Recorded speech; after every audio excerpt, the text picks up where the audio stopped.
You sat in it yesterday, 60 minutes, 12 people. An agenda that could have been 3 bullet points in an email. The first 20 minutes were someone sharing their screen and reading content that was attached to the calendar invite, the one everyone received 3 days ago and could have read in 4 minutes. Then came the questions that the email would have answered. Then came the discussion. You left with one action item. You could have received it in a message, but here is what you have never been told. That meeting was not called because the information required a meeting. It was called because the person who called it required something the email could not provide. My name is Zara. This is Zara versus the workplace. And today we are going to examine exactly what unnecessary meetings are actually for and why understanding their real function changes how you navigate every single one. Picture someone, mid-level, competent, 3 recurring meetings on the calendar every week that produce, between them, approximately 2 decisions per month. Each meeting runs long. Each one begins with 5 minutes of reorientation because the agenda was distributed that morning. Each one ends with a follow-up meeting scheduled to continue the conversation that did not conclude. This person has done the calculation. Roughly 30% of their working hours disappear into meetings that, by any measurable standard, do not require their presence and do not benefit from their contribution. They raise it once, professionally. They ask whether certain recurring meetings might be restructured as written updates. The response is warm but non-committal. The meetings continue. What this person cannot understand is the gap between the obvious inefficiency and the complete organizational tolerance for it. The question they carry out of every wasted hour is the one that has never received a satisfying answer. Why does this keep happening when everyone in the room knows it shouldn't be a meeting? Here is the diagnosis. Everyone knows. That is precisely why it keeps happening. The meeting that should have been an email continues because it was never about information. It was always about something else. There are 4 functions that unnecessary meetings serve in organizational environments. None of them appear on the agenda. All of them explain why the meeting gets called and why it will keep getting called regardless of how obviously it should have been an email. Mechanism 1. The visibility performance. In most organizations, presence is a proxy for contribution.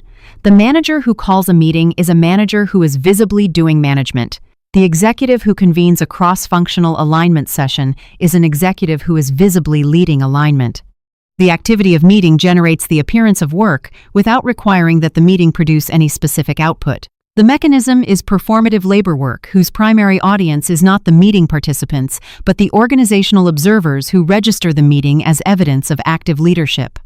An email produces a record of a decision. A meeting produces a record of engagement, of investment, of people focus, of all the qualities that get evaluated positively in cultures where busyness is equated with value. The email would have been more efficient. The meeting was more visible. Unnecessary meetings are not a failure of time management. They are a success of impression management. Mechanism 2. The accountability diffusion. Decisions made in writing carry a clear author.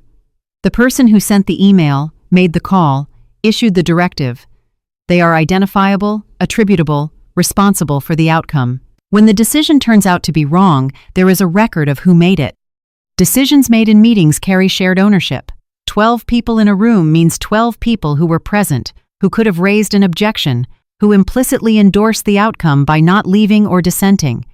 The meeting transforms a unilateral decision into a collective one, which means when the decision fails, the accountability is distributed too thinly to land clearly on anyone. The person who called the meeting did not necessarily need input, they needed cover.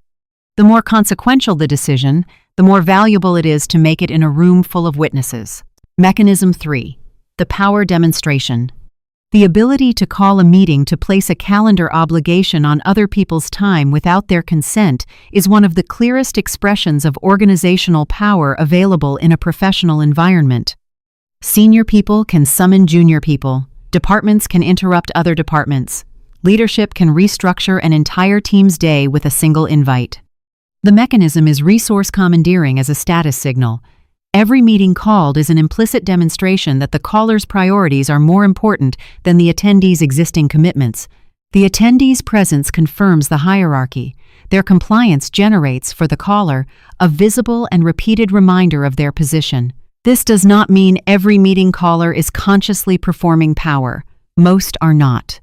But the pattern who calls meetings, who attends them, who declines without consequence, and who cannot maps precisely onto the organizational hierarchy, the meeting invite is not a scheduling request. It is an expression of whose time belongs to whom. Mechanism 4, the ambiguity maintenance. Written communication requires precision. An email about a decision must specify what the decision is, what it means, and what it requires of the recipient. The act of writing forces clarity, and clarity, in many organizational contexts, is a liability. A decision stated clearly is a decision that can be evaluated, challenged, measured, and attributed. A decision that emerges verbally from a meeting summarized loosely, interpreted differently by different attendees, never quite documented with sufficient specificity, remains fluid. It can be revised without acknowledgement. It can be remembered selectively. It can be denied entirely if circumstances change. The meeting protects the ambiguity that writing would destroy. Some meetings are called not to make decisions but to ensure that no decision is ever clearly made. Here is the full cost when all 4 functions operate together across a year. Hundreds of hours transferred from your productive work to someone else's visibility performance, accountability protection, power demonstration, and ambiguity maintenance. Hours you cannot recover. Hours that registered on your calendar as work and produced nothing you could point to. Hours that left you behind on the work that actually required your attention, while the people who called the meetings showed up to the next leadership conversation, having demonstrated exactly the behaviors the organization rewards. The meetings did not cost the people who called them, they cost you. And here is the compounding problem. Every meeting you attend without friction, every hour you sit through without visible resistance confirms that your time is available for this purpose. The calendar fills to match the tolerance. The tolerance, demonstrated consistently, becomes the ceiling of what you protect. The hours you do not defend are the hours the organization will always find a use for. Here is the lens that changes every calendar decision from this point forward. Stop evaluating meetings by their stated purpose. Evaluate them by their actual function. When a meeting invite arrives, the question is not, is this topic important? The topic may be entirely important. The question is, does this topic require synchronous presence, or does it require a decision? Those are different questions, and they produce different answers about what format actually serves the work. An important topic can be addressed in writing. A complex decision can be made asynchronously. A sensitive conversation can happen in a one-on-one rather than a 12-person room. The meeting format is not the only format available. It is simply the default format, because defaults do not require justification. Meetings are the default. Defaults do not serve you. Deliberate choices do. 3 moves, each one executable before your next calendar week begins. Move 1. Require an agenda with a stated decision before accepting any meeting. When an invite arrives without a clear agenda or defined output, reply with a single professional question before accepting. Could you share what decision or output this meeting is working toward? I want to make sure I come prepared to contribute. Most meetings that should be emailed cannot answer this question. The ones that can are worth attending. This single practice eliminates a significant percentage of unnecessary meetings without requiring any confrontation. Move 2. Propose the asynchronous alternative before declining. When a meeting clearly could be an email, do not simply decline, offer the alternative directly. I think I can address this more efficiently in a written summary. Would that work? Or is there a specific reason this needs to be synchronous? This approach protects your time without registering as uncooperative. It also, occasionally, makes the meeting caller visible to themselves. Move 3. Track your meeting hours against productive output for 4 weeks. For 1 month, log the time spent in meetings, and, separately, what each meeting produced: decisions made, actions assigned, problems resolved. The gap between the time invested and the output generated is the precise cost of unnecessary meetings rendered visible. Once visible, it becomes defensible. And a professional with documented evidence of meeting cost is in a fundamentally different negotiating position than one operating on a general feeling that there are too many meetings. Your time is the only resource in this equation that cannot be replenished. Treat it accordingly. You already knew it should have been an email. Everyone in the room knew. The person who called it knew. And the meeting happened anyway. because the meeting was never evaluated against whether it was the most efficient format for the information. It was evaluated against whether it served the needs of the person who called it. And it did. That asymmetry between who pays the cost and who receives the benefit of an unnecessary meeting is not an accident of poor time management. It is the normal distribution of organizational power, expressed in calendar form.